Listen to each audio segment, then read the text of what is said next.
to the bunker.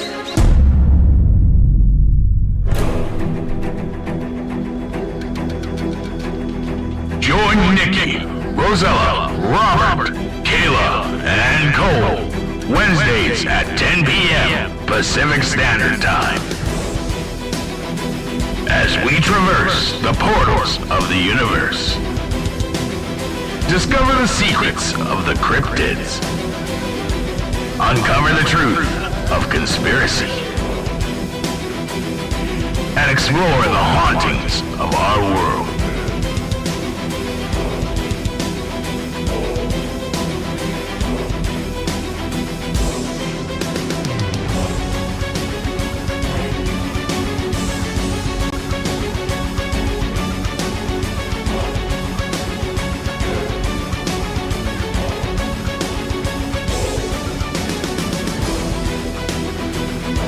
And once again, welcome to the S4 Paranormal Bunker.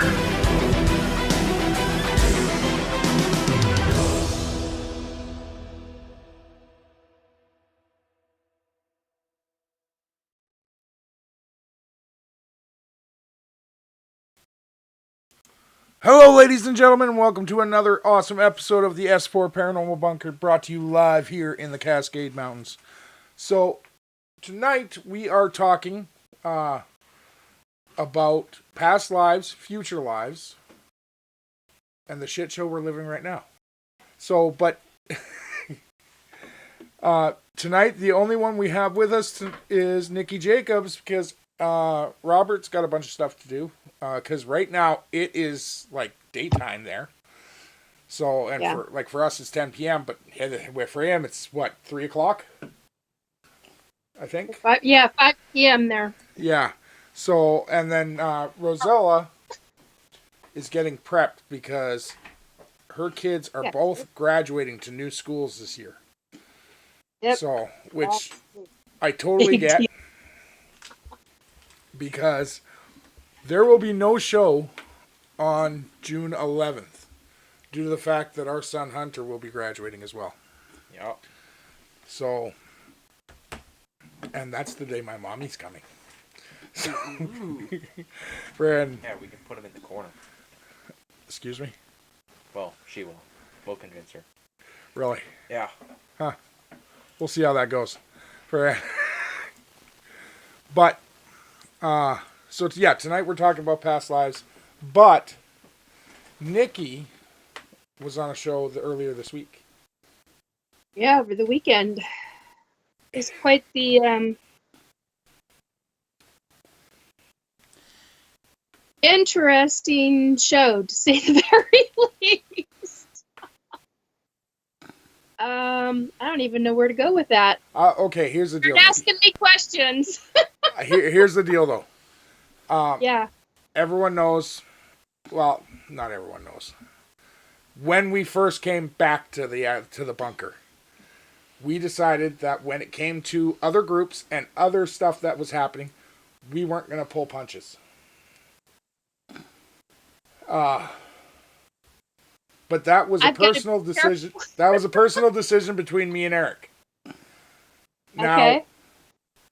we cannot make anyone that comes on the show or that is associated with us stick to that. So whatever you feel comfortable talking about is what we will talk about. Appreciate that. Yeah, because I would like to remain in contact with certain individuals. So, yeah, a lot transpired over the course of the 2.5-hour show. Found out, okay, should start this off by saying that the guest on the show, originally I was asked to come on as a co-host, then later on I was called a guest, which is fine. And the main guest is a retired MIB.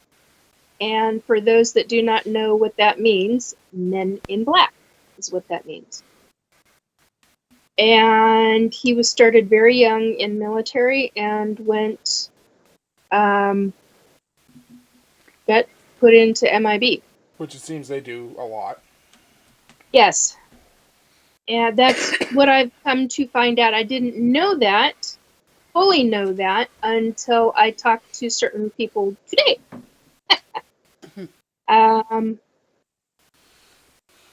And so the person that I talked to today validated they've been in ufology for 30 some years, and more than 30 years, but I say 30 years because it's just easier for me to remember. Trying to remember the exact number and then fully give away that person. I'm like, nope, not going to do that. So anyway, so this gentleman was talking about the movie Jeepers Creepers.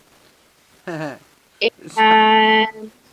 that the real Jeepers Creepers was a situation where the MIB were called in because the movie is based on part of true information, which was a mind bender to me because I have avoided that movie my entire life. It's such a good movie. But I do want to say on that note, because I thought this when you posted that in our personal chat, Yep. that actually happens quite a lot. Yes, it does. I know quite a few movies that most people wouldn't believe, but are actually based off reality. Mm-hmm. Loosely. Yes. Yeah. And this one had... so when I asked, I believe I asked it publicly, or privately, where did this information... How did this information get to Hollywood? Mm-hmm. And basically it was sold to certain movie producers, and they ran with it. So the American way. Oh, yeah, very much the American way. Profit. Yeah. Big profit. And so basically... Jeepers Creepers 1 and 2, according to this MIB, was real. The second movie is... what is it called when you say heads up to... I can't think of the words right now. Heads up to... this is where where the targeting I've been on the receiving end has screwed with my words. When... you give away information of a movie if nobody has seen.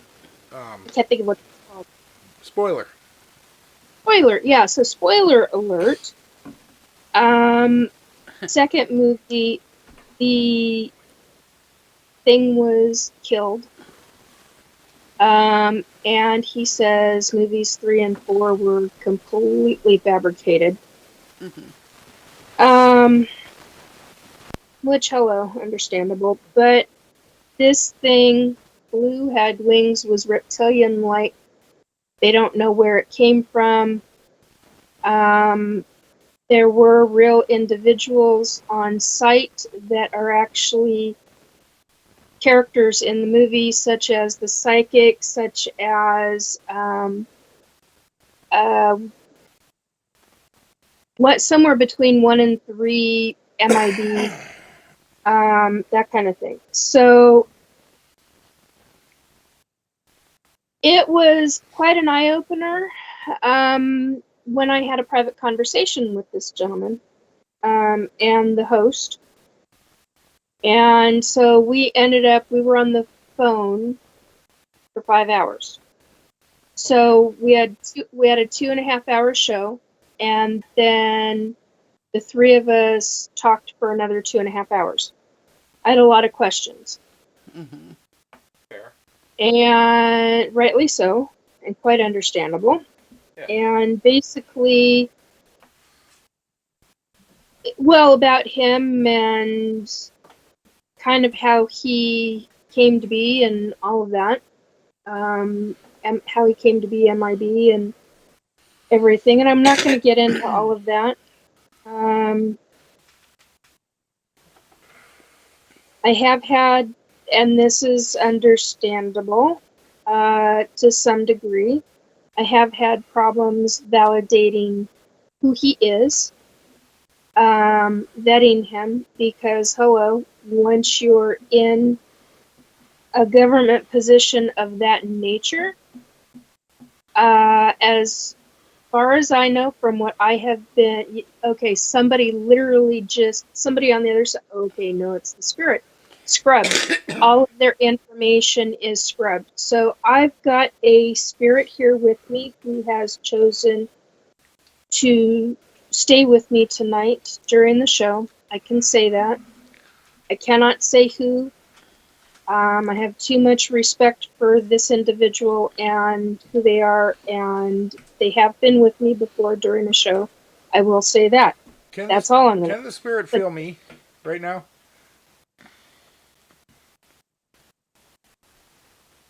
Why do you want to say her? Yes. Okay. Does she? You know what? That's not fair to ask. That's just asking for. Yeah, you got this. This is somebody that you need to be in my opinion, Yeah. this is somebody that you need to be very respectful to. Well, I will say they validated something for me. Okay. Because Jeepers Creepers 2 obviously was based off real shit. And so was Jeepers Creepers 1. But they just validated another movie for me. Oh, God, what? Think about it. I have no idea what you're talking about either. There is a very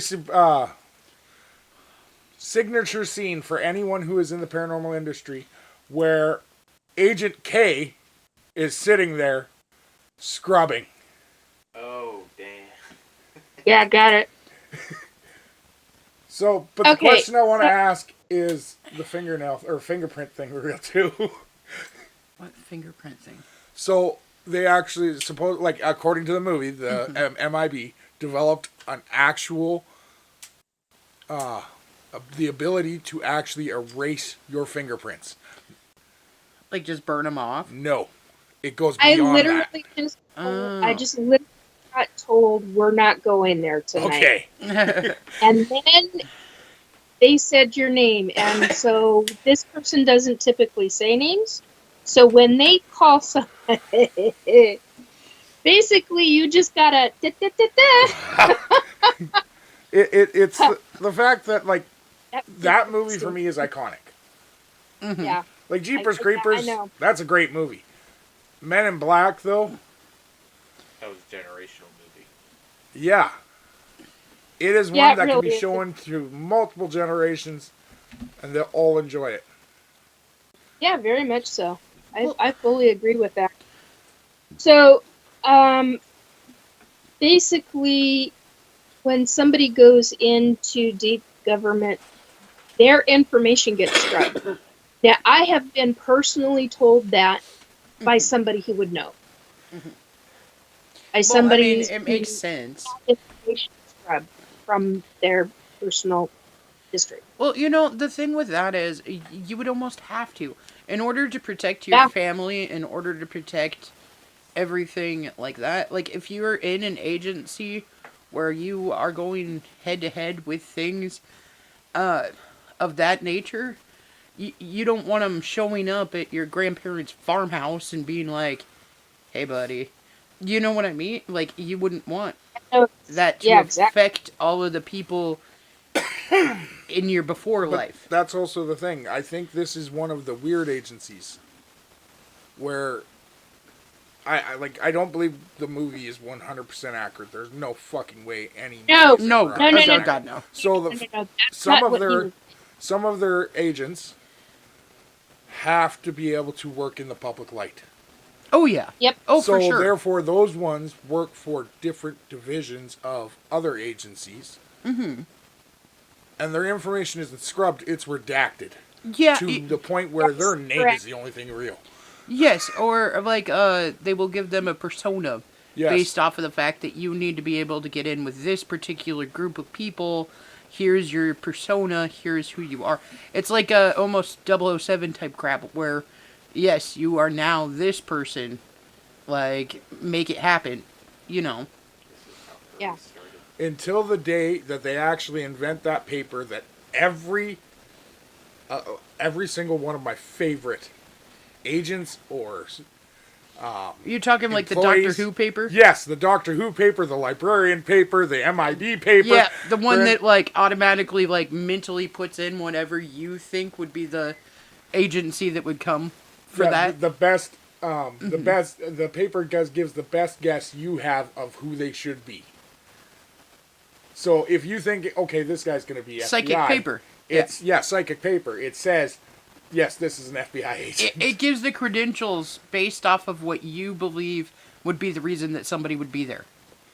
And until they can make that, we are going to have agents that have to have a cover story that's full up. Well, even with As- that, you would have to have certain people that had a cover story. Hell no. Because you never have to explain yourself again. As I understand it, if they're in the military, what ends up taking place is their last known rank and E number or whatever that's, I don't remember what that's called right now. All of that is known but it will not go beyond that. I mean, it's like what Cole said. It basically gets scrubbed. Yeah. And so you'll have your military records up to a certain point and then nada. You disappear from the records. However, I've also been told by somebody in the know, and not this specific individual, that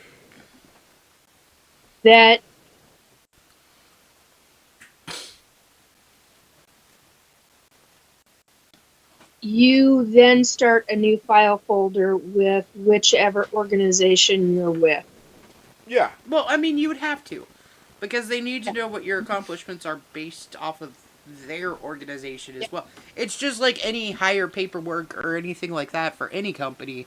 You have to have a record so that if something happens in the future, you can pull back on that record and go, okay, there's a pattern of behavior here. Or there's a reason that this happened because back in 1992 they dealt with this issue and that's why this is happening to them now, you know?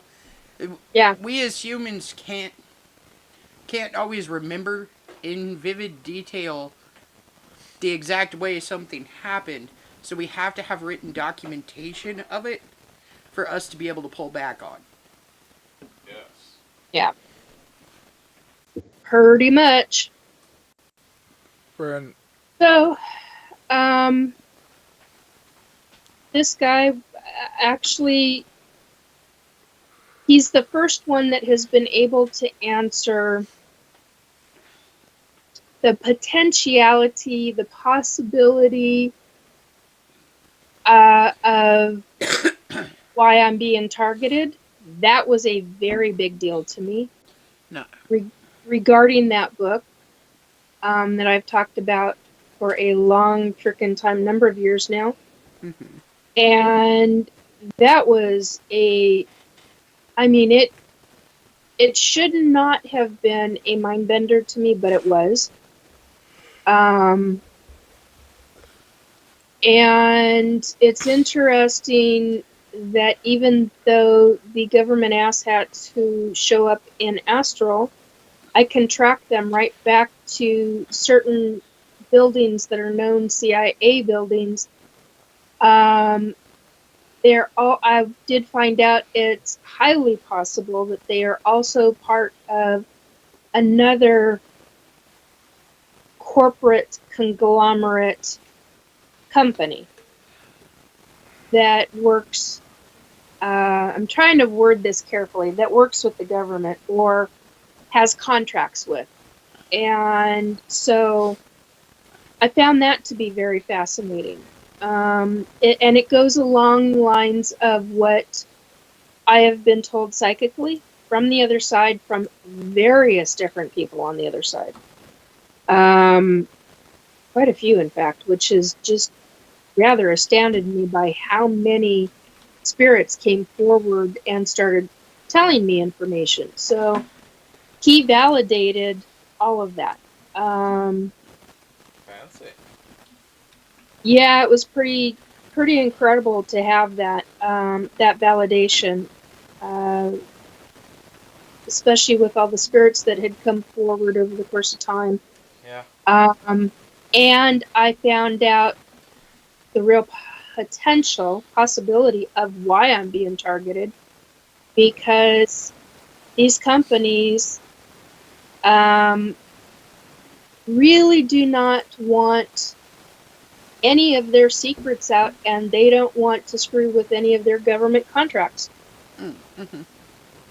And which makes sense. Yeah. But at the same time, I did find out today that they, not from him, from somebody else in the know, that essentially they've got carte blanche. Just because they've got government contracts, they've essentially got carte blanche to do pretty damn much what they want to do. Yep. I believe that. And that includes targeting individuals, targeting citizens of the United States or whatever country their company goes into. And it also includes the unaliving in whatever fashion or form. Mm-hmm. And I take great issue with that, because I am not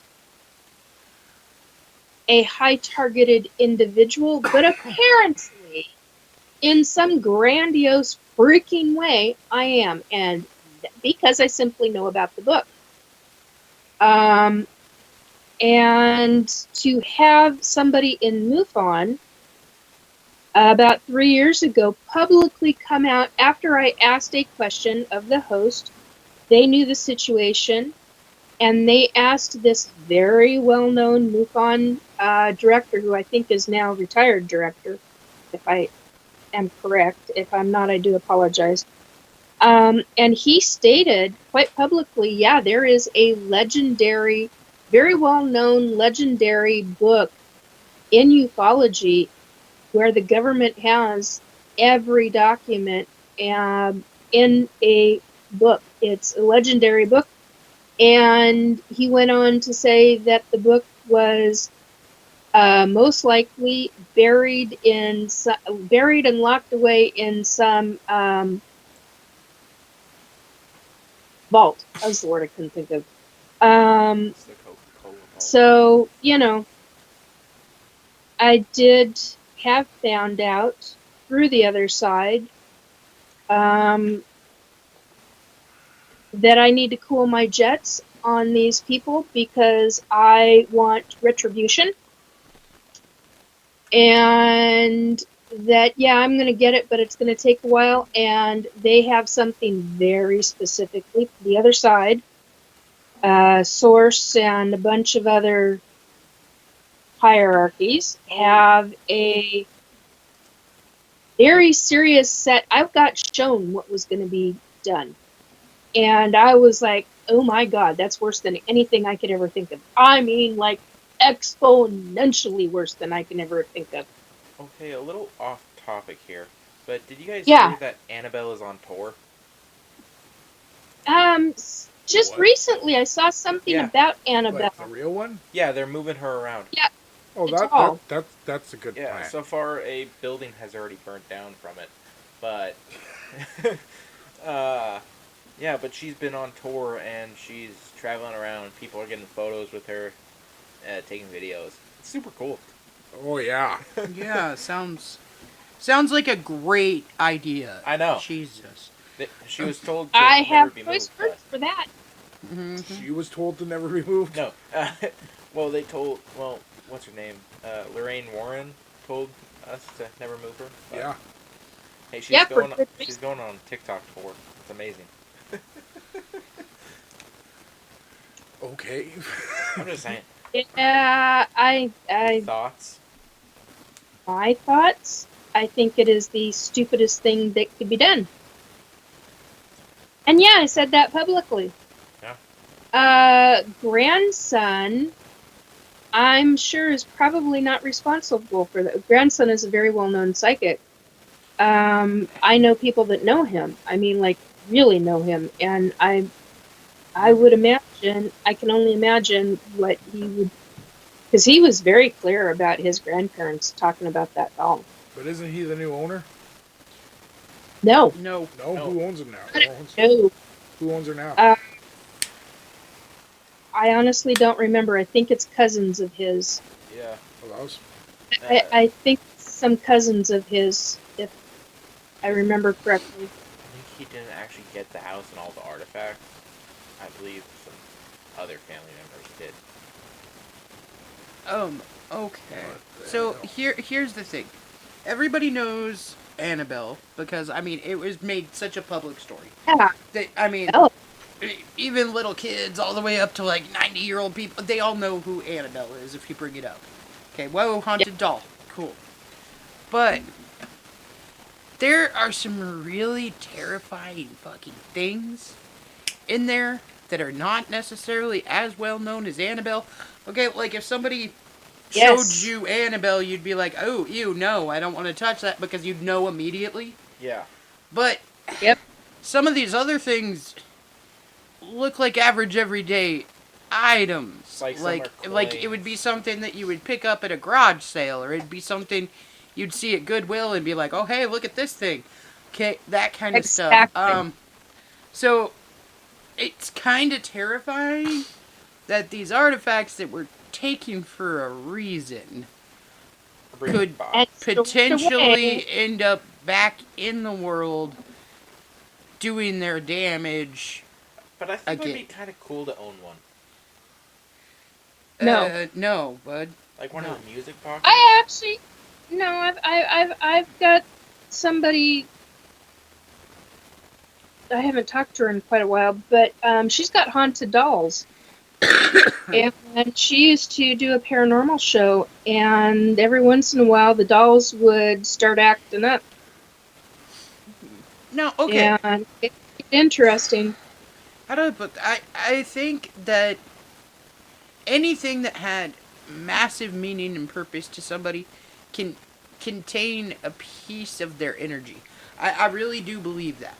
Okay, but No, it can. the difference is What type of The energy? difference what type between of energy you're putting into it. Okay, there's a Exactly. big difference between a haunted object, Yeah. or an energy object, or these are haunted. demon's Yeah. vessel. Like it's a totally different thing. Yeah, that's why John It's- ended up tied up outside for 2 years, because we thought he was a demon's vessel. Oh God, Ah, I was just a weird middle schooler. potato. Yeah. You're full of shit. I just learned how to make fires, so I got something out of it. But when we think about, and see, Yes. that's the thing, is like anything can have a remnant of somebody, or somebody's a little bit of energy from that person, or something Yes. like that. And I mean, anything. Xboxes It could be a hat. It are could be a lighter. It could be everyday objects. It Especially doesn't Call of matter. Duty. That one is filled with just hate. But No. to be a container or a vessel for something that evil is totally different. And that's terrifying that shit could end up anywhere. Exactly.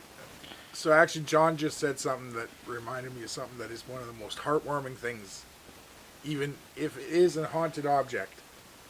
Friend, it is the best type of haunting you could ever hope for.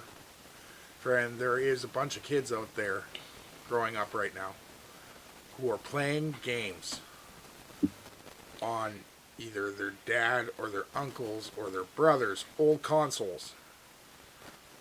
And so a lot of these games that are like racing type games, you would have what they called the Ghost series, where the last user, they would have their car as like a ghost-like figure racing against you when you raced privately. And these kids will spend hours playing against their dead relative because they were the last one to use it.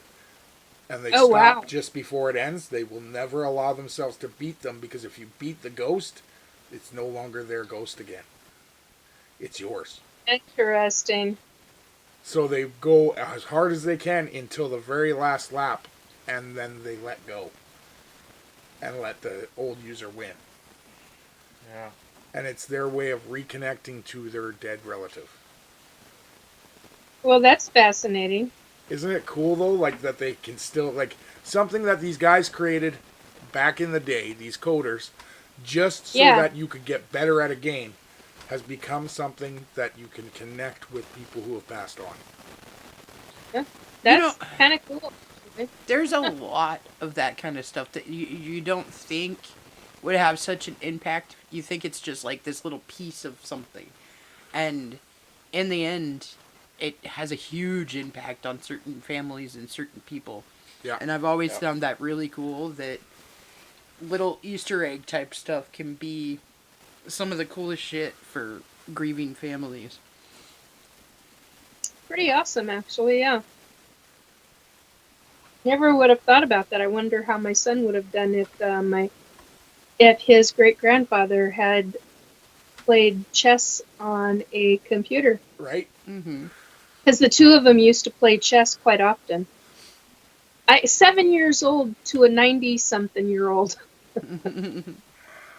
I mean, it was interesting. There's some very treasured pictures I have, and I wonder how my son would have done with that. Friend. Very special moment. Well, it's like when you find a diary or something of somebody who's passed away years and years and years later, and you have like these questions about who they really were, or how this would happen, or how that person was at your age, that type of thing. And it's always really cool when you can pull from the past and relate it to your date, like right now, you know? Yeah. Yeah. I cried when I found out my mom got rid of my grandmother's diary. It was a little book about yay big. It was only that tall, but the print, the handwriting in it was not the print, but the handwriting was so feathery, and and what she talked about on a day-to-day basis just absolutely fascinated me when I was going through junior high and high school. And then it didn't make it very long when we moved back to Seattle, so I cried my heart out over that, because it meant it was a connection to my grandmother that I didn't have before. So yeah, I completely understand what you're talking about, Kayla. Well, for me, there's... okay, so I don't know where it's at now. It's got to be somewhere at my sister's house. But there is an old cookbook somewhere that my grandmother had, and that she gave to my aunt. And there would be recipes in there, like old style recipes, okay? Yeah. But it was like the potions book from Harry Potter. They would cross something out, and they would put, no, you want half a cup of this instead. Or, no, you want to add 5 of these, not 8. Like, it was their critiquing of each of the recipes to make it something that they thought was better. And some of those things, like, they're just phenomenal. And it's like, oh my god, this is like the perfect dish or whatever, you know? But... yeah, that's the kind of stuff I do have. Mm-hmm. I got all my grandmother's. I've got World War II recipes, and I'm everything under the sun, and it's just like that. Actually, I treasure, because she was making all of that stuff, almost all of it, not every one of it, but and became very well known for what are called German sour cream twist cookies. Mm-hmm. And they're not a cookie, it's a pastry. Yeah. It's literally a form of a pastry, and they melt in your mouth, and they are something that I treasure quite deeply. And they're very difficult and very tedious to me. Right. And all of her notes are on those cards. And I'm like, Mm-hmm. don't ever, whatever you do, don't ever get rid of those cards. Right. Ever. Well, the thing with me for that kind of stuff is I've always thought it was like amazing that something that my great grandmother wrote in like the early 1900s that I can make today with my daughter. You know, and then like it's like a whole generational. Yep. Yeah. It's always great. My mom and I used to make those. There were I've got the great uncle's baked beans, and then I've got the version of so they were brothers to my grandmother, and I've got those original recipes, and then I've got how my grandmother turned them and turned the recipe to hers, and then how my mom turned my grandmother's recipe into her own. And my mother really wasn't into doing too much of that, but man, did she do that with the baked beans. And now I've turned the family recipe into my own. So, Mm-hmm. and it's the same with, my mom and I have treasured or had treasured memories, because my grandmother taught her how to make the German sour cream twists. My mom was known not as a baker, Mm-hmm. to say the least. She'd make a pie crust that would break teeth, but she can make these German sour cream twists, and she taught me. And so then when my son was little, I started to teach him, and I think after the age of 11, 12, 13 is when I stopped making them, because you have to have a very specific kind of environment. You definitely can't make them in the summertime. Everything, you have to have a cleared out refrigerator, because everything has to be chilled just a certain way. I mean, it's Right. a tedious process, and but it creates these wonderful treasured memories. Right, and it's For like family. generational memories. Yes. Yes, Because you're yes, remembering all of the stuff you did with your mother, while he's and remembering everything that he's doing with you. And it yes, just kind of is one of those things that you can continuously pass down through generations. So yep, even if you don't remember the original person who wrote the recipe or the original person that made it, it's still a huge part of your family going forward. yeah. It's a huge part of family tradition and history, and how that all comes to play. And it's interesting because I didn't have any of that on my dad's side of the family. Mm-hmm. I not a one of it. I didn't even know that my family was. I knew my family was on that side of my family was Russian and Polish. That's all I knew. Mm-hmm. No recipes, no nothing, nada. On my mom's side of the family, uh, recipes galore, family history, family dynamics, I mean, all of it. Mm-hmm. And like, it was only recently that I found out that part of my Russian side is part Ukrainian. And I'm like, where the hell are all those recipes? Mm-hmm. Where's the teaching? Where's the passing down of tradition? Because I would have loved to have had that. The only thing I have regarding any of that is one of my great uncles teaching me how to make pierogies. That's it. And I'm like, oh man, because our family was all about with recipes.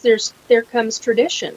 Mm-hmm. It wasn't about religion in our family. It was about recipes and traditions with food, and how all of that applies to the family dynamics and the family history and stuff. So when we talk about lifetimes, which is what one of the subject matters of tonight is, that all takes a part and a part and parcel to each life that you live. You learn different family history, family dynamics, all of that, and how all of that comes into play in your next lifetime. It fascinates me, to be quite honest, in how all of that goes into your next lifetime. Well, it's like Or it's like those little things that you've never really been taught how to do, but yes, all of but a sudden you excel at it, and you don't really know why. It's just something that you've always been good at, but it yeah, isn't coming from your current family, because nobody in your current family has any idea how to do that. But correct. for some reason, it just came super easy to you, and it was like, oh, okay, I know all of these concepts, all of these things. Yeah. You know, and we got to realize that that comes from somewhere. It's not just there. It has to come from somewhere. Yep. Well, it's like, for example, I love horseback riding. But because in this body I have a larger body and a gigantic bust in comparison to numerous female past lifetimes, and I could ride and really ride. Now I go to gallop on a horse, we're going to cause Nikki black eyes. I'm like, that's not something you want. So even though I have that natural ability, I wouldn't dare dream of doing it in this life. I mean, I have, but it wasn't so easy. And I'm like, why can't I do this? And then I look down, I'm going, oh, it's because of you two. And because you get knocked off balance. And so where you used to be able to just go at an open, whether it's a trot or a full gallop, your body, your hips will react one way, but the upper part of your body as a female will react in a different way, especially if you're too top heavy. And so it fascinated me how all of that comes about in our past lifetimes. So yeah, I mean, we can be completely good about something in one lifetime, but because of a physical nature, you no longer can do that item, but yet you still have natural energy with the horses or other animals, that kind of thing. All of that other thing pops up more. Well, And it's so just like it's not just things that you're good at that gets passed down, but like your irrational fears and everything are based in some form of reality at some point. So it's not an irrational fear necessarily, but maybe a teaching thing, like, or something that happened in a past life that made you fear something that has no bearing on you today as who you are, but for some reason you've always had this weird fear of, like, let's say water or heights or whatever it is. Yeah, a prime example, I know somebody, a young somebody, well, over 18, but somebody who is much younger than I, and they have an incredible fear of driving. And it's because when they were talking to me, I literally saw one of their past lifetimes. And they were literally driving a horse and wagon, and something spooked the two horses, and they did not make it out of that situation. And it's terrified this person to this day. I mean, they drive, but they are overly cautious. Oh, yeah, to say the least. And they mean well, and they've got a very good heart in a lot of ways, but they cannot. I'm like, wow, how did you even get into a vehicle? Mm-hmm. And they said it was no easy task for me to do that, let alone get my license. And I was absolutely amazed that they push themselves on a daily basis just so that they can get to and from work, Yeah. or go to the store. And I'm like, wow, because the amount of fear that they have is, in my opinion, it's off the charts from what I've seen, witnessed from them. So I'm just like, wow, okay. So yeah, your past life can really come into play in the current life that you're living in. Other, yeah. Well, it's So oh, sorry. No, go ahead. Well, it's why we're drawn to certain things too. Like, Yes. why we collect certain things that maybe there's no reason in this life why we like certain art pieces, or there's no reason why we like this type of rock, or whatever it is you're collecting. But at some point, somewhere, there's a connection with that. Fuck, I knew it. Yeah. I knew it. Yeah. I was Luke Skywalker. Oh yeah. Yeah, how's that, Cole? because I collect Star Wars stuff. I think half of us can say that. That's like half of the people over the age of like 35. All those assholes were Jar Jar. I was. you were Luke Skywalker for sure. For sure. More like Anakin. I think you were Anakin Skywalker at some point. Yeah, I'm okay with that too. It's like I've got very expensive tastes, and I'm not talking food. I'm talking like items in my life, and it's because of a few lifetimes that I've had where wealth was aplenty, shall we say. Luxury was a daily occurrence. Mm-hmm. And yet, numerous other lifetimes, I was hand sewing, I was hand building, I was hand making.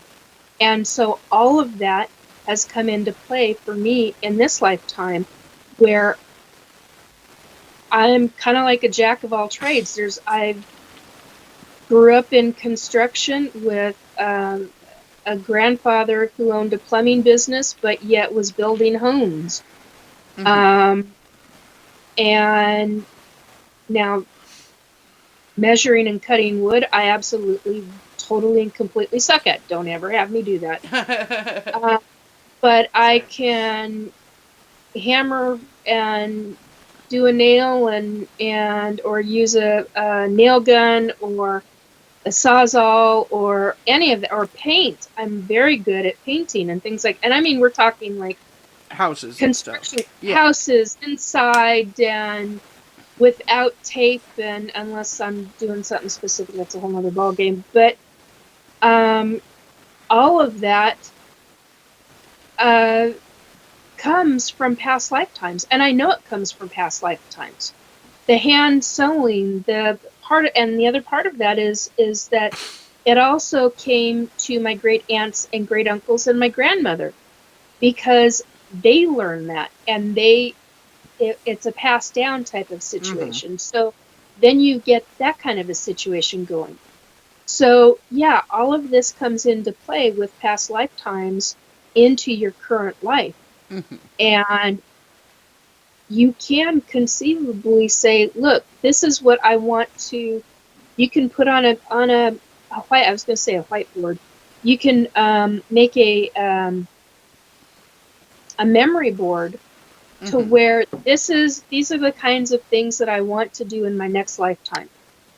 These are the kinds of things that I'm interested in this lifetime, but this is really what I want to do for my next lifetime. And you can set it up in your life now. And I mean, it depends on the kind of focus that you've got on it too. But if you put that intention out there, you can make some pretty interesting changes to your future life. which I find incredible. Because I don't think a lot of people realize that or even make that as a connection. No, It's possible. no, I do have to say there is one thing that really bothers me when people talk about past lives. Okay, Yeah, it's my big thing is there are so many people that say I was this super super famous person in my past life, or I was this king, or I was okay. So it's always somebody that was super influential to or whatever, and that's yeah. not. Every once in a while, sure, you might have been something that You're not that was way all. influential, but Yeah. you could have honestly just as easily been the merchant down the road selling oysters. Like, it's not Sure. just because your past life wasn't somebody famous doesn't mean it doesn't have bearing on who and Yep. what you are, or doesn't mean that I that person didn't have influence in their own circle of people. Like, you correct. don't have to Correct. be somebody super famous to affect the world, I guess. And it just Exactly. bothers me that everybody's like, oh yeah, I was Joan of Arc. That's the big one. Is there's 10,000 people out there that all claim that in their past life they were Joan of Arc. And it's like you can't have that many people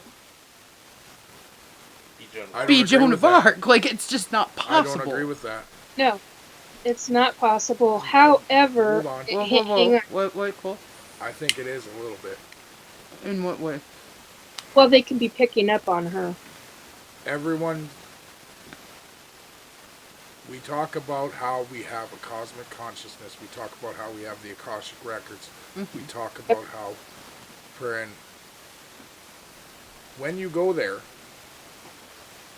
is it not true that you leave a part of your soul there in order for you to actually gain access?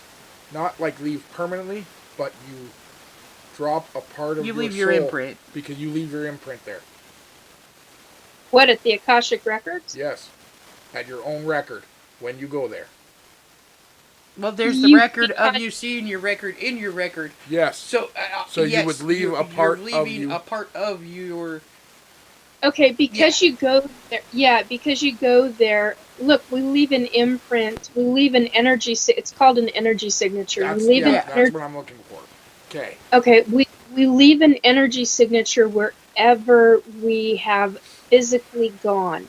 Uh-huh. You can also leave an energy signature, which is how I track government asshats. You leave an energy signature, whether you're in astral, whether you're doing higher consciousness work, whether you're remote viewing, whatever you want to call any of that, you are leaving an energy signature wherever you roam. So, but what I'm saying That is, is how. when we die, we have the ability to take all of the Akashic records into our own soul, in a way. We have the ability to see all of it. That from the If you past. so choose, yes. Yes. Okay. Or if you're shown it by Jesus or God, I mean, Okay. or one of the angels, yeah. So, but what I'm saying is, in your past life, if you visited the Akashic records, and chose to go see Joan of Arc's, would you not have left an imprint there? Well, yes. Yeah. You Therefore, would. your soul would have part of that within it still. Therefore, believing that you could mistake that as being her at one point. I can see where you're coming from. Like, I really do see what you're saying, but Yeah. But I don't agree with that. I understand exactly what you're talking about. You can have a feeling that you're a part of it because you've read about it, and you will leave an energy signature there. But it doesn't, and I can see how the feeling would stay with you because you were just there, you were reading the information. And that's where emotion comes into play. That's where a form of the higher consciousness comes into play as well. But I don't necessarily agree with the thinking that the person that's doing the looking and the reading and is there at the Akashic Records. I don't think that they're going to believe that that was them. No, I mean, okay, in their next lifetime, Oh, when got they it. haven't gone to the Akashic Records, they haven't delved into that part of life yet.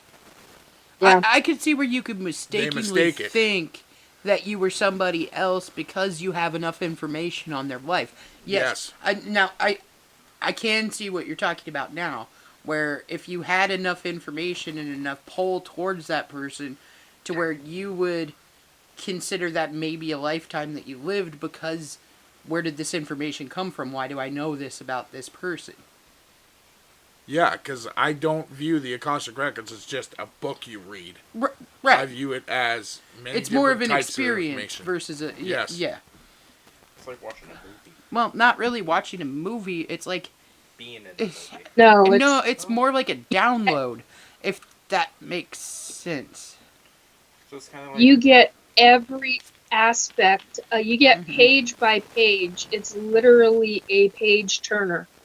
And Yeah. it is literally day by day. You'll get the minutia including with it. So you've got to be very selective when you're talking to the Akashic Records librarians and say, this is what I'm after. I don't want to see the minutia. This is what... Oh, they're going to get upset with me over that one. I can feel that one coming. But it's like, I don't want to see the minutia. I want to see this kind of information and how this specific thing came about, and then I want to see how all the minutia played into it. So Well, basically, it's like skipping the filler in a TV show. Yeah. Okay. Yeah, and You're stuff only like watching the main Plot. plot, that. not The main chunk. the Yeah. offshoots. Yeah. Yes.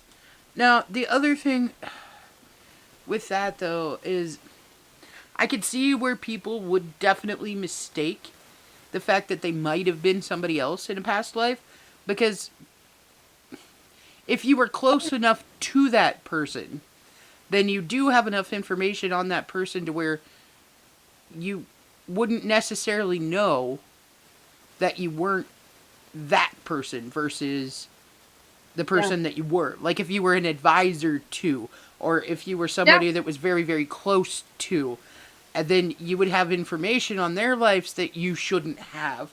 So you trying to delve into your past lives and not knowing the connection points there, I could see where you would believe that you might have been that person instead of the person that you actually were.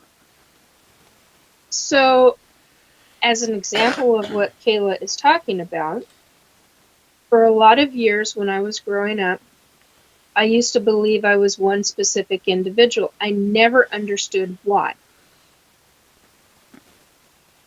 Come to find out, no, I was one of 5 siblings. I wasn't the specific individual that I thought I was, because I knew more information as a child than I ever should have known. There's no way in hell I could have known the kind of information. I wasn't interested enough to do the kind of research that I do now. Right. Well, But and even at the library state of it, I mean, it was like, oh, this is fascinating. Let's just flip through a couple of encyclopedias and see what it says. Oh, but that's BS in there because I know that. Well, how did I come to know that? yeah. Well, to find out, I've got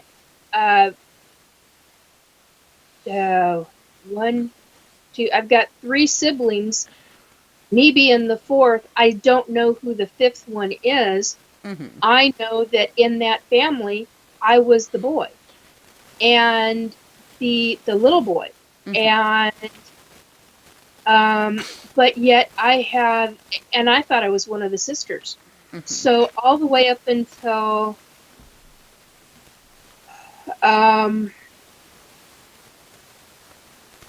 2019, 2020, I honestly believed I was one of the sisters. And then all hell broke loose when three of us past lifetime kids of that family came together.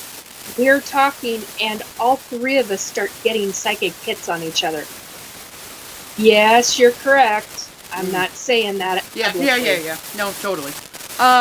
And so my point is that we started recognizing each other, and that was when I figured out that I was the child. I was the youngest out of the 5 kids. And there are things that I was drawn to. I could not, my entire lifetime, could not figure out why I was drawn to very specific art, and knew that there were very specific art pieces that were missing in the family to this, well, I was going to say to this day, that would have been a lie, because 2 of the items actually came out, somebody found them. Specifically one of them, and it became, I mean, like major news in the last few years, like major news. And I knew how people died. I still, and we all came together. And I find it fascinating that all of us came together. Granted, we're not all in contact with each other right now. But we all knew that we were part of that family. We just couldn't figure out how it was until we all got together and started talking with each other nonchalantly about anything and everything under the sun, except that one subject. And then each one of us start having flashbacks. I mean, like, hardcore flashbacks. And then we start, we actually are on a video call, and all of us are seeing each other as that person in that lifetime, not who's on the video screen. Strangest freaking experience. One of the strangest things I've gone through, but it can happen. You get people together who have had past lifetimes. That's how I found out who my great uncles were. It's been a hell of a shock who my great uncles were in 1, 2, 3 lifetimes ago. I was like, holy crapola. And it's huge. Well, the thing too is that I think with that, like, there's certain information about individuals out there. Okay, there's way more, like, for instance, there's way more information about, let's say, Da Vinci out there than his uncle. Okay? So, when you are diving into the past, you're going to pick up on things like Da Vinci, but it doesn't necessarily mean you were Da Vinci. You could have been somebody that was related to Da Vinci, or you could have been, but because of the way that our past is written, it's written on the backs of people who were influential in some way, not necessarily your average everyday person. So I could see where somebody getting information, getting flashes of this, getting flashes of that, would automatically assume that they must have been said person because of the fact that that's where all the information is. That's the only thing that we have that relates to that. So why is it that we have these memories that only certain family members would know? I mean, like, very specific type of information that only somebody that was actually there would know and can describe it. I mean, that has been a mind bender to me. Opening up past lifetimes, and I've had lifetimes where I've been shoveling shit. I've had past lifetimes where I'm literally walking through muck and mire as not a nursemaid. What is it when they call? It's you deal with cows all the time. Milkmaid. Where I've been a milkmaid, and you're literally walking through muck and mire, and it's gross, just beyond disgustingly gross. And so to have lifetimes to where I can say, oh my God, I was this person in this lifetime, and holy crap, but yet I have no memory of all the surrounding. Like, there's a very well-known individual that in 2021 I found out who I was, and I was like, are you frickin'? And I have I have bits and pieces, tiny tidbits of memory. Mm-hmm. And it's because it's it's more than hundreds of years ago, but Mm-hmm.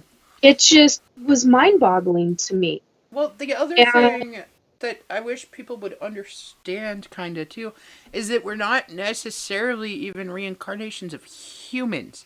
Okay, we don't have to that's have a good point. a reincarnation of our own race, of our own species. Correct. You can reincarnate as different animals. You can reincarnate as Yes. different ETs. ETs. You can Yep. reincarnate as anything that has a soul But attached to it. I am going to say there's a caveat to that.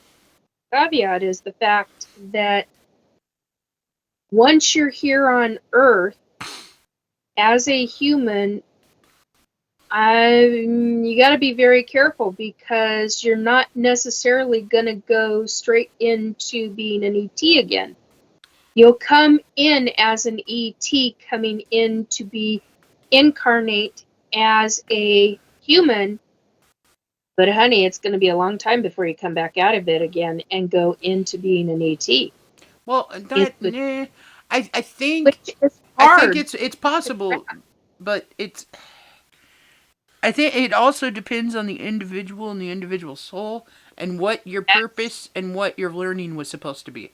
Okay, so if there is a reason that you reincarnated as a human from a different race, because you needed to learn something, your soul needed to learn something.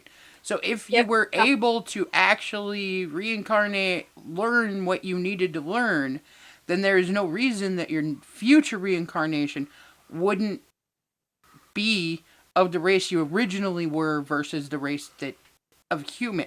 Like, it is possible to skip the steps of reincarnating into the same species by learning what you were supposed to have learned in your soul in the beginning. Now, have you guys ever heard of anyone trying to influence their future incarnation, I guess, and it working?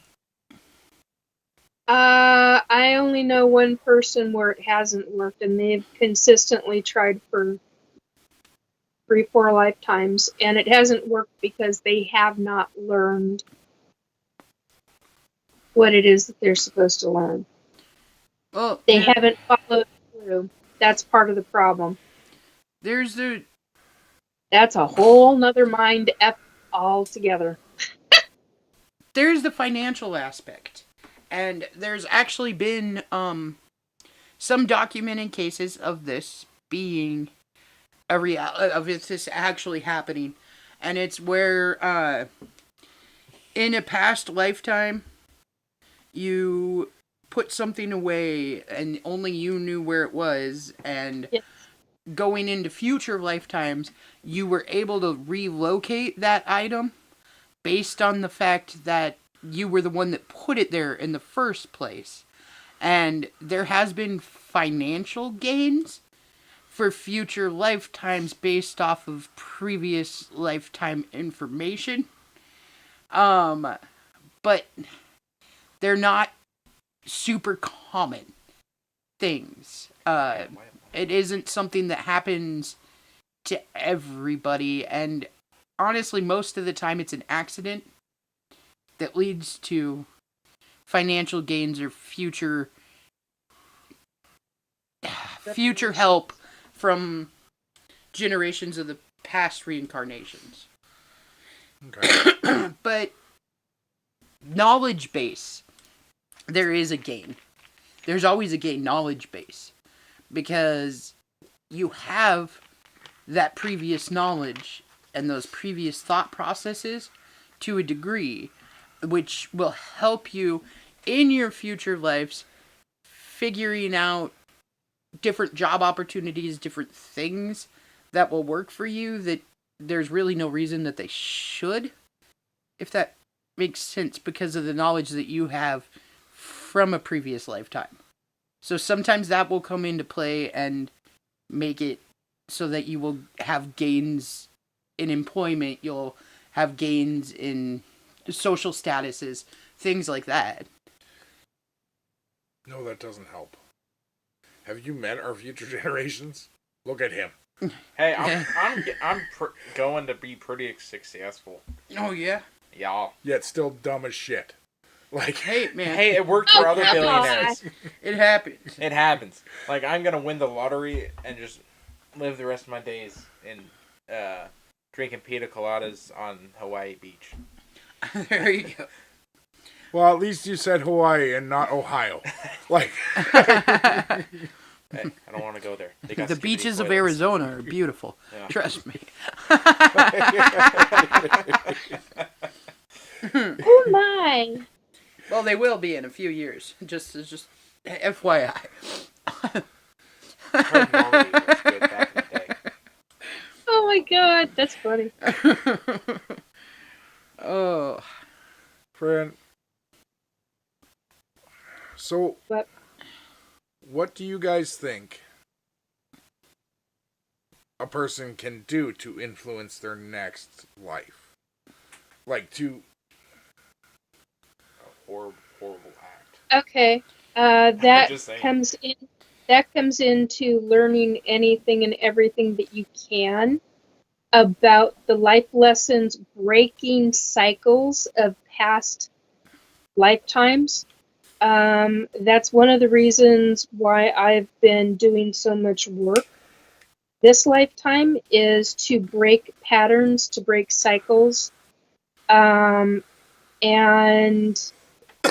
in doing so, it will help further advance my soul into the next incarnation. Now, whatever that is for the next time around, I know anytime that I break a cycle or I break a pattern, a cycle, same thing.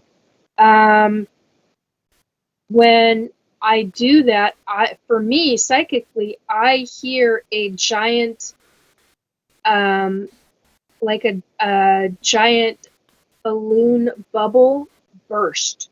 It is actually physically, auditorily painful. It's like somebody taking a glass, a very, very large. That's those glass ocean bells. I don't remember what they're called. But if you find a really giant one, which they're very, very rare to find anymore nowadays, but if you find a really giant one, it's like shattering one of those. There's a loud burst of the energy that comes forth. And for me, auditory wise, it is actually very painful. But it also lets me know psychically, hey, you just did something that your soul has been trying to do for a long ass time, and now you're growing in a healthier way, mentally or emotionally or what have you, and it's literally for the betterment of my soul and the advancement of my soul. I think, honestly, it all boils down to being a better individual than you Yes. were before. Yes. Living a better life. And I'm not talking financially or anything like that. Oh, I'm talking being kind, being loving, being open. And it's learning those lessons that you needed to learn through goodness, not evil, Well, if it's- that makes sense. You're breaking negative patterns and negative cycles. And what happens when you break those patterns and those cycles is that you create a better opportunity for betterment. You gotta, you it's like literally purifying your betterment. soul. Okay? Yeah, So, in a lot of ways. souls were not originally meant to be evil. They weren't meant to be corrupt. The original souls, like if you even follow like Bible studies and everything else, original souls were supposed to have been this amazing creation that didn't do horrible shit to each other. Like, and through years of, let's say, eating the apple and everything, we've corrupted that original purity of the soul. So you're trying in each lifetime to become purer, to get back to purity. Yes, and in this Earth, I keep wanting to say timeline. That's not the word. In this cycle right now, we've got two major, very, very famous families who started the corruption cycle. Mm-hmm. And when you look at that, and you look at the amount of control and the negativity and what has resulted from that, two extremely wealthy, powerful individual families who have truly corrupted a lot of things, and it really was for all about control. And they unfortunately did a damn good job of doing it, and this is what we're left with. So now we've got to take a stand and do what we can in our own lives, but at the same time try to make a change in a positive, healthy manner for others, for the future of humanity, basically, is what it boils down to. And that's difficult. I mean, because not everybody even wants to do that. I mean, everybody's in their own little worlds of existence, and hello, that makes logical sense. But and let's be honest, not every soul is trying to purify. There are some that are trying to do the exact opposite, because that is their origins. Okay, so it's very complicated and twisted. You got people that are trying to get back to. Okay, so how do I put this? So each creature, each race, each thing has a different thought process on good and evil. Okay, we'll put it that way. That's not exactly what I'm trying to say, but that's as close as I can get to explanation here. So, certain races are inherently good. Certain races are inherently evil. But that is their sole purpose. So, some are meant to corrupt and meant to take as many people down or as many races down or whatever as they possibly can to get back to their original soul forms. Okay. Where others are meant to do goodness and love and peace and everything to get back to their original soul forms. So I guess the best way to put that, it's wrong, but in human form, I guess the best way to put that would be there's angels and there's demons. Okay? And everything else in between. Everything else in between, but originally you were like an angel or you were a demon. So you were the yin or you were the yang. You were not. So some people are working to become dark, others are working to become the light. Because it's all about balance and universal balance. There has to be darkness where there's light. There has to be good where there's evil. It has to balance out. Okay, it's supposed to. Yeah, but it's difficult to do. That's the thing. Are you going to throw a monkey wrench in there, Cole? I think I am. Okay. As you said, originally there was angels and demons. Yes, in that analogy, let's go with that. And then God created man. Yes. I'm going to throw a Star Wars reference in there. Go for your Star Wars. We are all Anakin Skywalker. We are all supposed to bring balance to it so that angels and demons are not constantly fighting. Well, and that's kind of where I'm going with that. But your balance isn't you trying to either be good or evil. You are supposed to, each person has to have a balance within themselves. Well, okay, so how do I put this, though? Okay, so let's go with the yin-yang, okay? In every yin-yang, the light has a little bit of darkness, and the darkness has a little bit of light. They blend. Okay? So you got that one piece in you that's dark. You got that one piece in you that's light, right? And you can flip-flop. You can go But either in the center, it blends. Yes. Okay, so it's...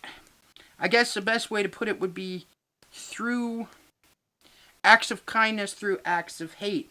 We're trying to blend that and make it universal. All right. Okay, so like this is terrible. I don't know how to put this any other way to like try to explain what I'm saying. But like in one lifetime, let's say you were somebody like Mother Teresa that did all good, that was all about helping man and everything else.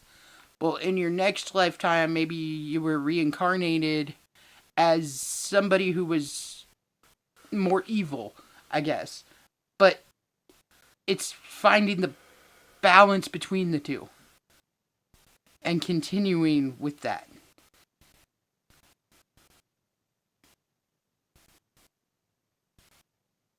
Yes. I don't believe that's true. I like there is a huge part of me that cannot accept that.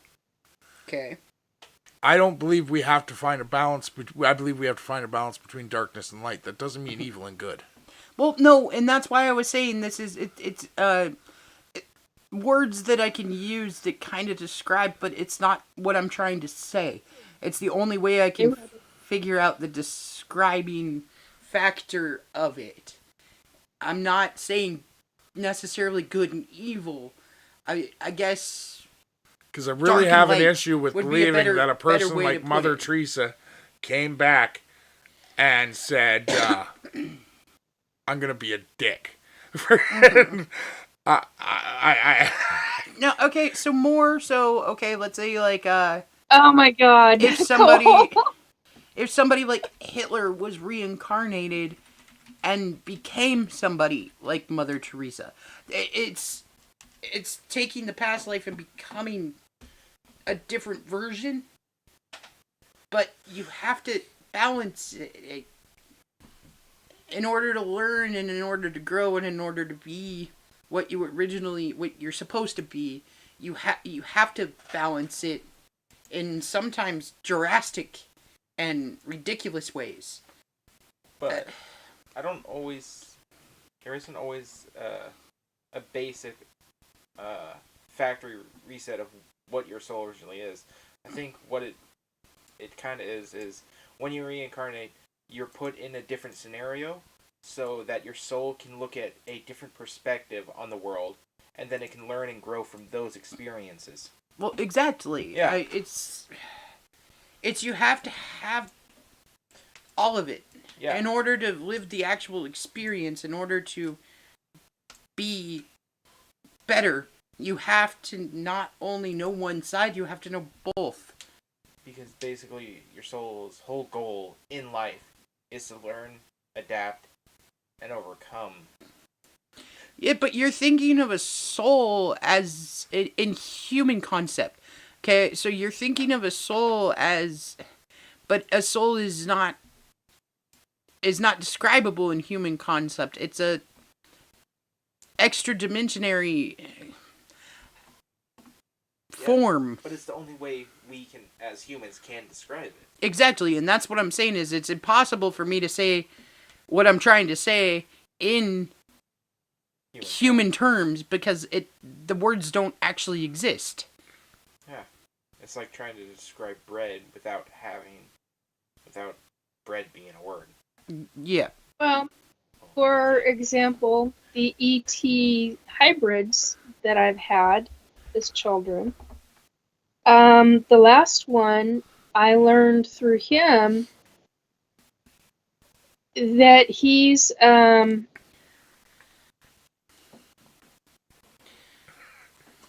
okay, sorry, I was reading the chat.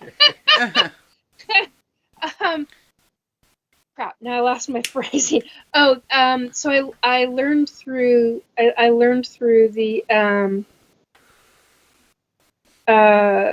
my last hybrid that his soul has very specific things. He already knew what his job was to be. He knew it going in, and he remembered it because when they took him from me, he was mentally the age of like a 7-year-old. And so, I mean, at birth, he's by the time they are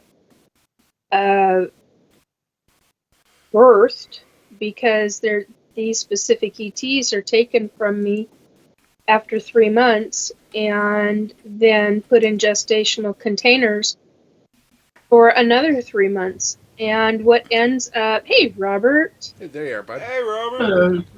Woohoo! And what I look.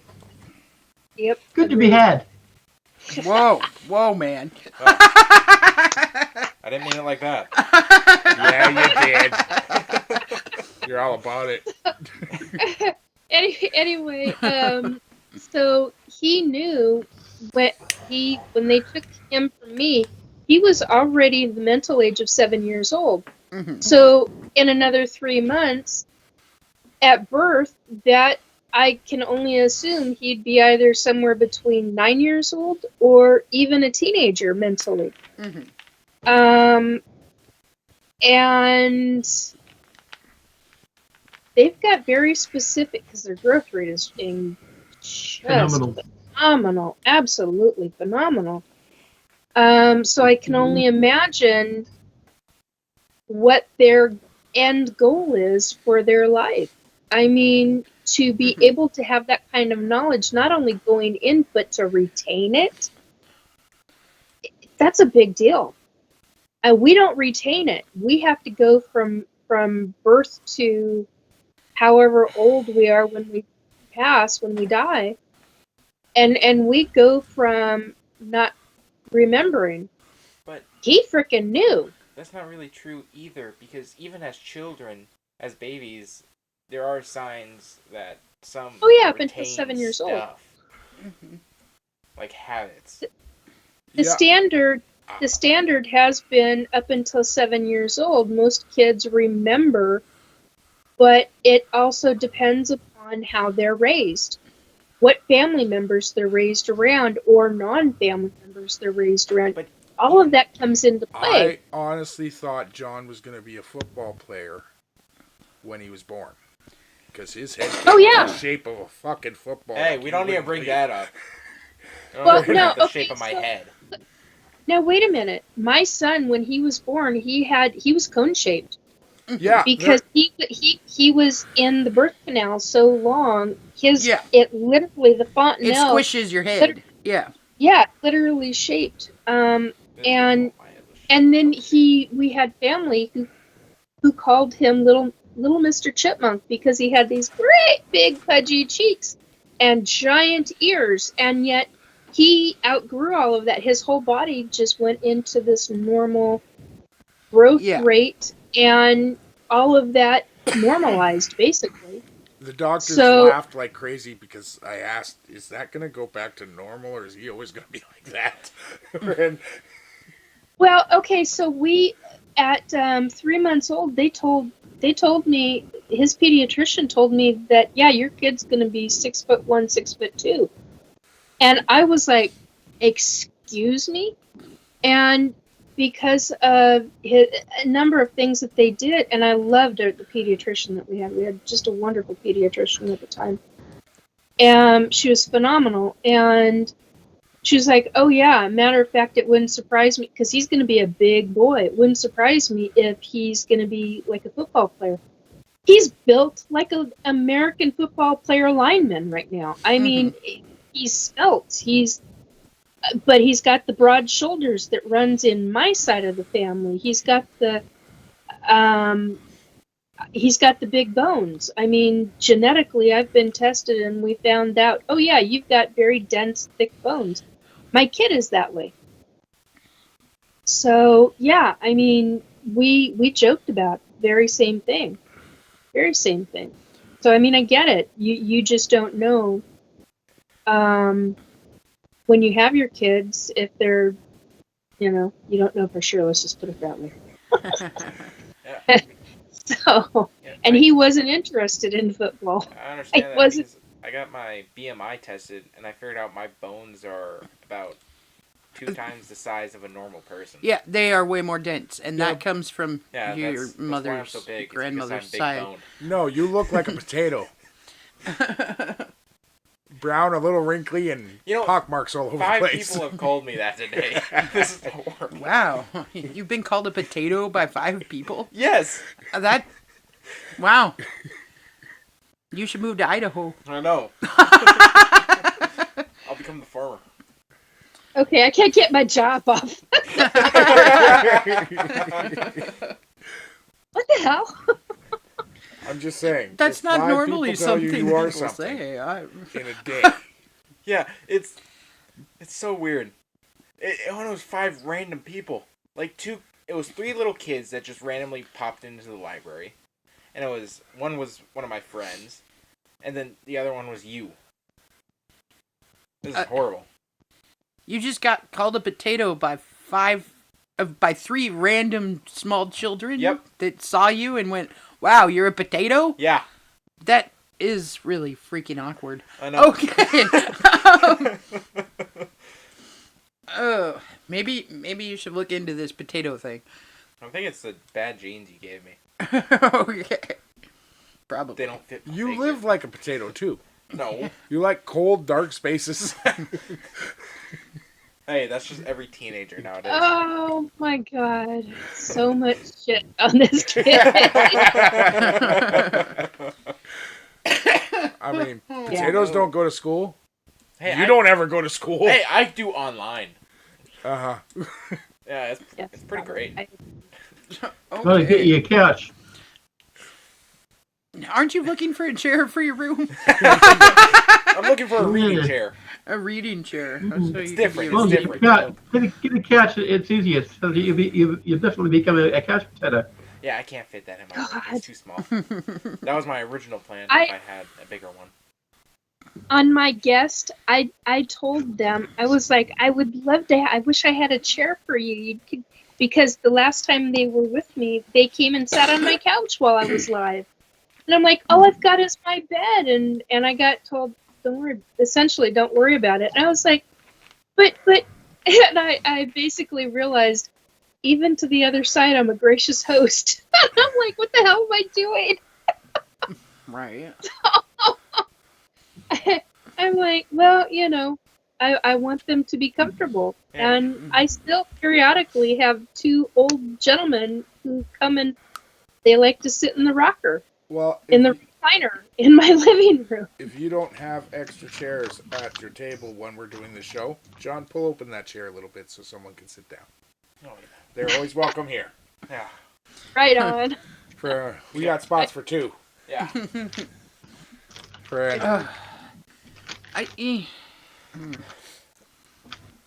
What? I usually get one of the 2 Georges coming in. This is not a George. This is somebody very specific. Are you a So, little scared? A little bit. I'm not all about that ghost life. Okay, so like, Hey. they can sit over by John, but this chair needs to turn away from me a little if there's somebody in it. It's okay. They're just like resting on your lap.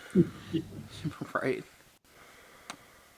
It always reminds me of that horrible Taiwanese ghost film where the chick is on the dude's shoulders, and I don't know. It's just no thanks. Bill is straight. these people are very, very nice, very respectful, very caring. And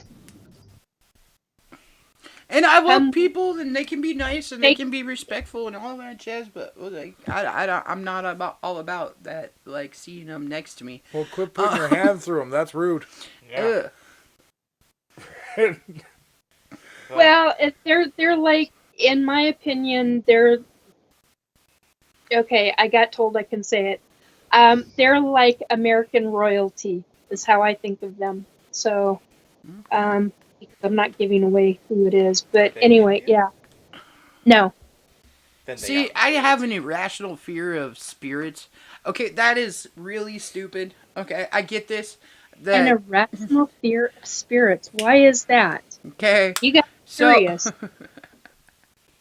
So I can't watch movies that are about ghosts. I can't watch movies that are about spirits. I cannot deal with spirits. I don't know what is up with that, but I have always had an irrational fear of ghosts. Your strings fall off, Robert?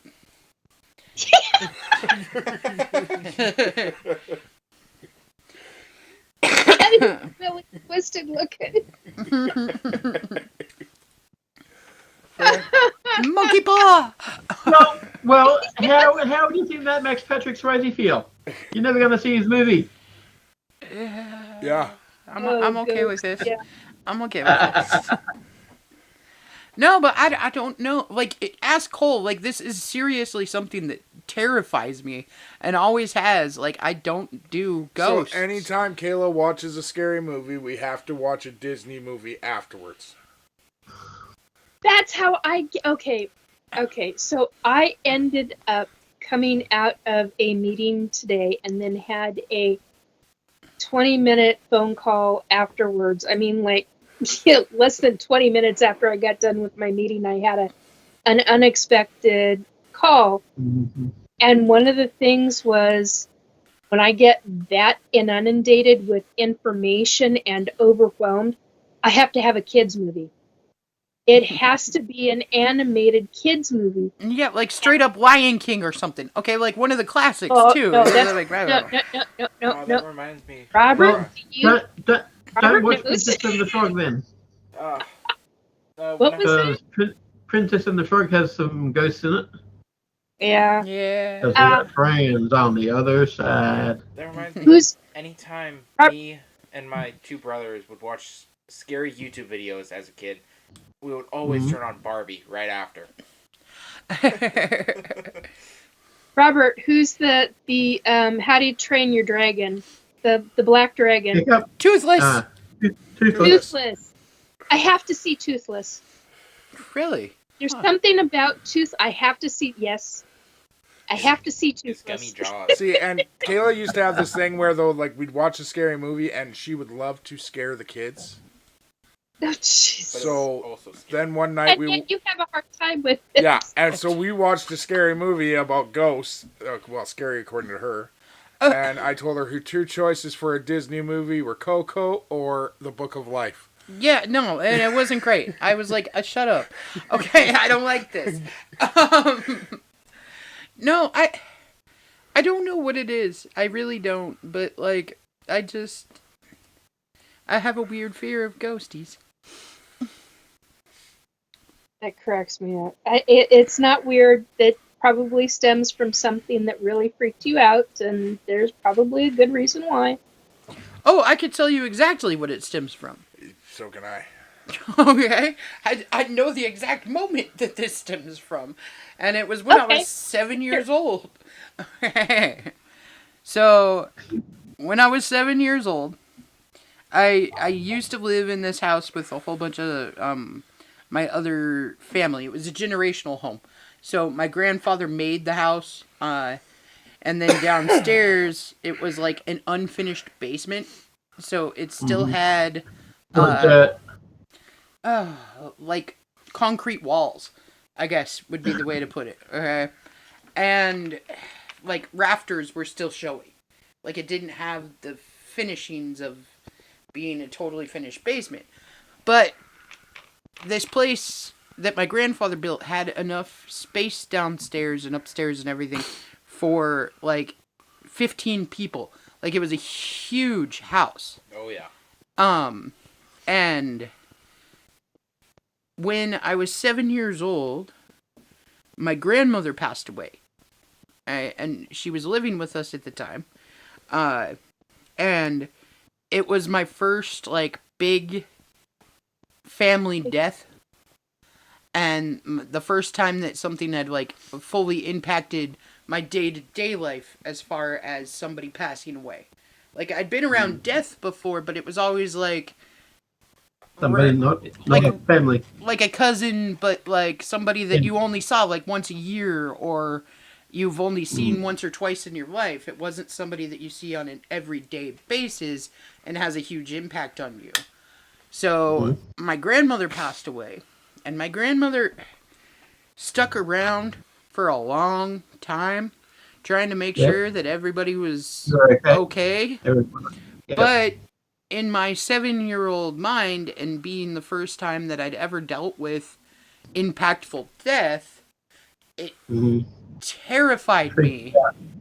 Because this one night I woke up, and there was somebody sitting on the end of my bed. Yep. And I couldn't quite tell what it was. Like, it's like that dream but not dream state. And you're awake, but you're not really. And you see shape and figure, but you can't tell what or who it is, really, because you're still in that, like, grogginess. Yep. And it terrified me because I couldn't move. Like, I was so scared that it felt like my blankets were pinned down from it, and I couldn't move, and I couldn't yell, and I couldn't anything. It was almost like having sleep paralysis. Like, you just are stuck there. And I think that ever since then, I've had a weird, irrational fear of ghosts, because I felt like that's what that was. But it just terrified me as a kid. I can understand that. And I get that, like, she was probably just checking on me, making sure everything was good. Like, my grandmother was not a terrible person by any means. She was a wonderful person. But just, you know, your kid mind kind of, like, runs with things that aren't. And yes. It also brought up, like, things that I'd seen in passing. Like on the TV or this, or like you hear horror stories, or you hear like all of these things as a little kid, and it kind of combines into your mind to create something that's way scarier than the actual moment is. Yeah. But yeah, no, ever since then I've just like, I can't deal with ghosties. They're freaky. Well, that's like when I was 7 years old and I begged and pleaded with the ET. I was bouncing and happy as a camper, jumping up and down on my bed. She had just brought me back, and I begged and pleaded with her to show herself to me. She showed herself to me, and I lost my ever-loving frickin' mind as a 7-year-old. Right. After that, because I was always in my bed, but after that, I hid under my bed. I was in the, I was going to say basement. I was in the closet. I was in my closet, and I would hide under boxes, under clothes, under anything I could find, because it terrified me so badly. I was like, no way. And prior to that, I was always in my bed and had a very beautiful spirit who would come and sit on the edge of the bed and sing me to sleep every night. Wonderful memory. But yeah, I was that way with the ETs. I get it. When you get terrified as a child, it really affects you. Yeah, it like translates into your like future. Like, yeah. But really see, I get that, like, I get that creepy crawly feeling. Okay, so yeah, like the hair on the back of your neck kind of stand up thing, or like you think you see something out of the corner of your eye, or you have like a feeling like you're being watched, but you know there's nothing like dimensionally in this dimension there. Physically there. Yes. So I am that person all the time. So also having an irrational fear of spirits and of ghosts, but feeling like I'm constantly being surrounded by them, it kind of like causes like almost a mental like snap sometimes where I'm like, ah! So I'll just be always jumpy.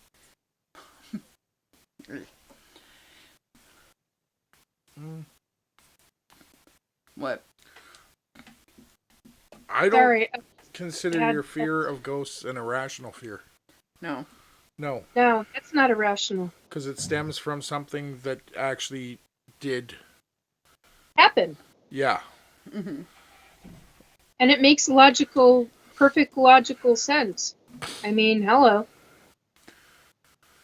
Because that's one of the biggest things a lot of people forget is not all trauma happens overnight. Correct. Trauma can happen over years and years of thinking about the same thing. Mm-hmm. And it doesn't mean it was a traumatic experience at that time.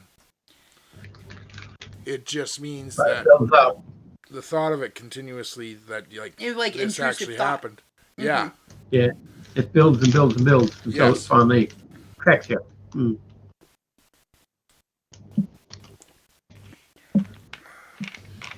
I know quite a few people who have gone through that, actually.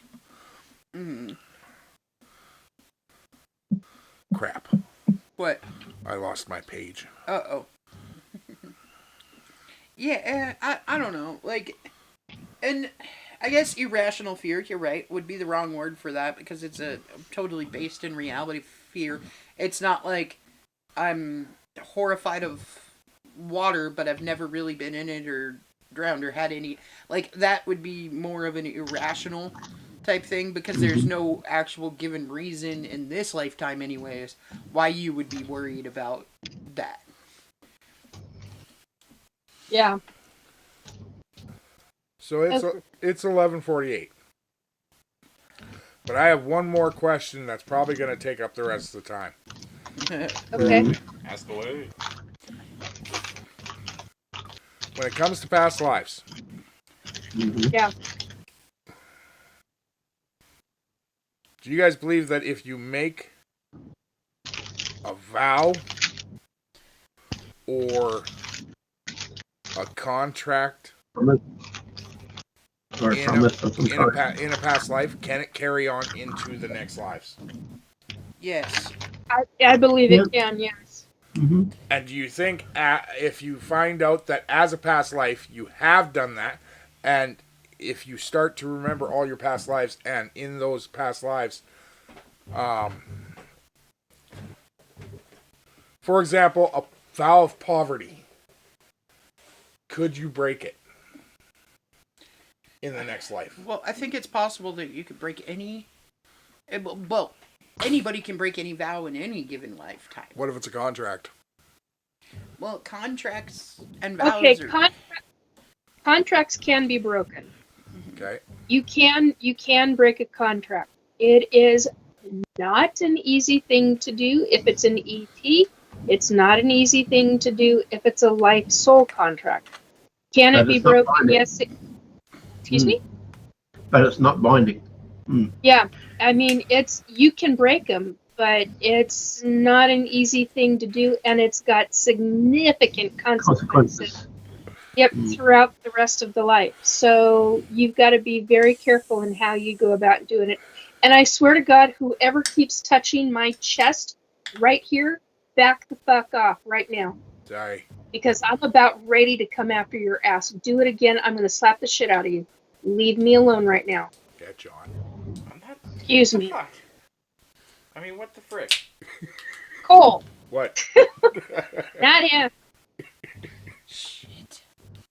Sorry, that's the second time I was feeling it, and it was like, okay, this is not a medical. This is like when the hierarchy start touching, and it's like, Mm-hmm. I just want a good. I'm just about ready to slap the crap out of somebody if they do it again. Well, I just gotta ask, Start Nikki. to affect me. What? On your screen, what can you see? Better yet, before Robert joined, what did you see? Yeah, did you see that kind of stuff? Because John's I been saw doing it. that for the whole show, and like he's been touching me and Oh, him. I've been ignoring that kind of stuff. Johnny, quit. Well, when I That's joined office, it was Nikki. Yours wasn't there with the puppets. Really? Yeah. Huh. Damn. And then when I got on here, all three boxes are. Oh yeah. So no, we were in the bottom right hand corner of what we were on the show, and then but I don't ever know what you guys can actually see. Oh yeah, I can see. Well, to me, whenever. that's where the puppets are, and down there's where Nikki is. Okay. And see on my computer screen, I'm in the upper right, Robert's down below, and then you guys are in the upper left. But on my screen, on my device that I'm using to do the call, you guys are at the top of the screen. I've got a little picture. It's embedded with Robert's picture. So that's what I see. And yeah, I've kind of been ignoring all the little finger action up in the top of the screen. Yeah. John's our touchy boy. Oh, God. Hey, That came out wrong. that's a horror. No, it didn't. He's gonna be a priest. Hey, Hey! In Boston. no. If anything, it's gonna be Alabama. He's looking for cousins, not just anyone. Yeah, I gotta keep it in the family. Pure Whoa, blood. whoa. Oh my God, that came out really wrong. That's what they all say. Ooh. Oh jeez. I think you needed one of those contracts in a past life, but... Friend. Oh my God, that's too funny. Oh, yeah. How would one go about starting to try and learn about their past lives on their own? Very carefully. Well, how I look at it is, one of the ways that I did it is everything I was drawn to, I could not figure. I wanted to know why I was drawn to oceanography, why I was drawn to horses at the age of 3 and 4, why I kept asking questions. Always ask questions. Well, I can also Find the right group of people. Figure out what you're really drawn to. At 7 years old, I was drawn to Egyptology, or Egyptian hieroglyphs, and archaeology, and I couldn't understand why. Nobody in my family could understand. Well, I can also, It progressed from there. I can also put a little information in this since I've started doing this, but the way I've been doing it is I look at something, that a piece of information that I got in from like a dream, and I start just researching it, and then I keep a little notebook by my bed, and any dream that I have, I write it down, and then just research stuff about that. Like I've been getting dreams about fires in London, and then a motel, and then I keep on just going deeper and deeper, and that's how I'm slowly figuring out what my past life was. So, Well, and have your mom and dad told you what I said after the show last week about China? No. I think I had already taken off by then. I think that was just to Kayla. Okay, I couldn't remember who it was such a long night. So, Yeah. but it was a great conversation. Don't get me wrong, it was a really good conversation. But one of the things that I talked about was I got. Matter of fact, I don't know if you can even read my handwriting, but I'll see if I can find all the information from last week regarding. No, that's Monday. Because I wrote it down. No, not Saturday. What the hell was last week's date? Saturday. 14th. Thank you. sword. Okay, John. So I got China. I got the name China and the country. Then I got a pagoda. The Lao dynasty. Samurai warrior, all dressed in black, hair pulled back. Black hair pulled back into a bun. At the back of the head, not the top of the head. Very formal, elegant hairstyle. It was very specific. You were Mulan. I was shown the sword that you had. I was shown the sword that you had. I was then shown two swords. And you were most proud and quite honored to have one particular sword because the maker of the specific sword maker used a very specific metal. It was very predominant, and you had it was engraved. The blade was engraved, and I've never seen a blade like this before, and I love weaponry. So for me to say that I've never seen the kind of detail engraved onto a blade is saying something, because I've seen an awful lot of swords, and but this one you really respected and it was it's a famous sword maker, like really famous sword maker, and it was somebody that you highly respected. Okay. So that was the information. It's 1056, the Lao dynasty, samurai warrior. And so, matter of fact, I've got screenshots. Swear to God, I'm going to smack the crap out of you. Leave me alone for a moment, would you please? Sorry, they just did it again, and I'm like, oh my God. So basically, you were a samurai warrior in China, emperor. You knew who Emperor Lao was. I literally just got told that. Ouch. Speaking of which, I need to write that in the notes. Knew the emperor himself. So I don't know who the heck you were. I don't know your name. I don't know anything else other than that. You did something really bad in a past life after that. How so? Because you went from samurai to potato. Oh, yeah.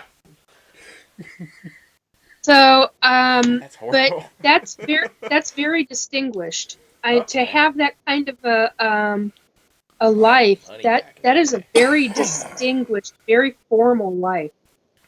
The stuff that I saw was just, it was like, wow, this is kind of mind-bending. And I did say that I was going to send Kayla the info. I totally forgot about that. It's been a wild week, so I do apologize. It's all good.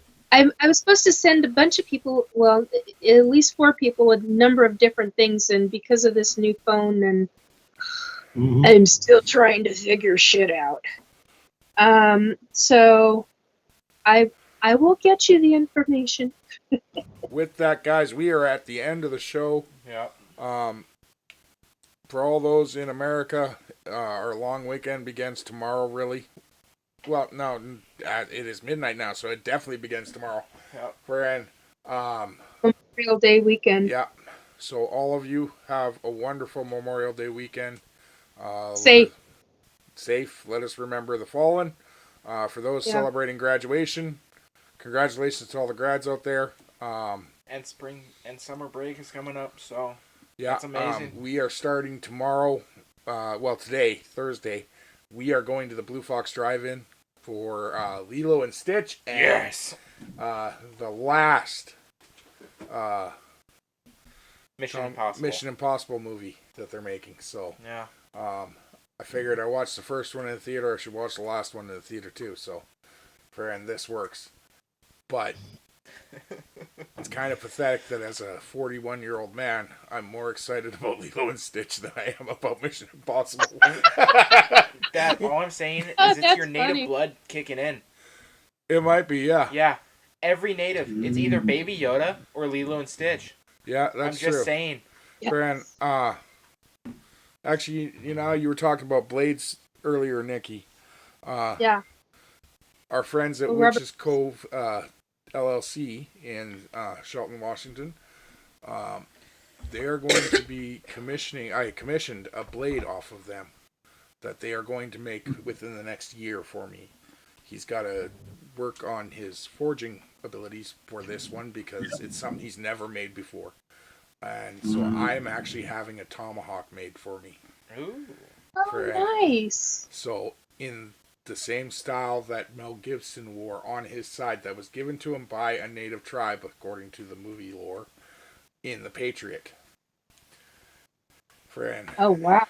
And then I'm having them etch a symbol into it for me on the side. What's the symbol? Eagle. The Saskatchewan Rough Rider symbol, but the indigenous one. Nice. So,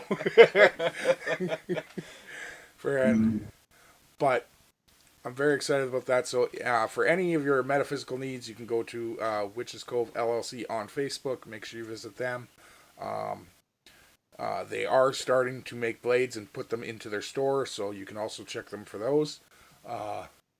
He makes some wonderful stuff, and she makes some amazing stuff too. So, make sure you check them out. Fran, make sure you join Nikki tonight for Restore Belief. Yep. You're on YouTube. Restore Belief with Nikki. I'm going to try to go back to my 7 p.m. time. If not, it'll be 7:30. I've had so much tech issues. But I fully intend on going live tonight. Fran. But we do have to shut this down because Kayla's got one hell of a fucking schedule this week. And Fran, Yeah. it's a bug. It's going to be a good weekend. Yeah. Fran, it's also our daughter's birthday. Kimberly turns 13 tomorrow. Yep. The Happy last, birthday, Kimberly. The Fran, last of your children finally we have turned no into a more teen. preteens in the house. She's now a teenager, which gives her the right to use Facebook, Twitter, or X, whatever the frick they're calling it now, and all of Definitely those, worried. all those stupid apps that I really don't want her on, but it is what it is. Fran, I always made the rule with the kids that they could use them once they were legally allowed to. Which all of these apps, they have their legal limits at 13. So, Oh, Fran, So at 99, you can't go on any of them. don't even. They all went on to them before. That's true. Like, Fred, you're not supposed to be on Pornhub, but I know you're on there. Don't even. I would never go on there. I don't know what you're Really? talking about. The correct response would have been, "What's Pornhub?" I'm in college. I can't do that. Fred, all right, guys. Thank you for joining us. Next week, I don't know what we're going to talk about yet. Does anyone have any ideas? Crickets. not at the second. So we will get back to you on that one. And we will see you all next Wednesday, 10 p.m. Pacific Standard Time here at the S4 Paranormal Bunker. Thank you for listening. Bye. Bye. Bye, guys. Bye, gals. And whatever's between. Data transfer complete. System malfunction. Please evacuate immediately. Program terminated.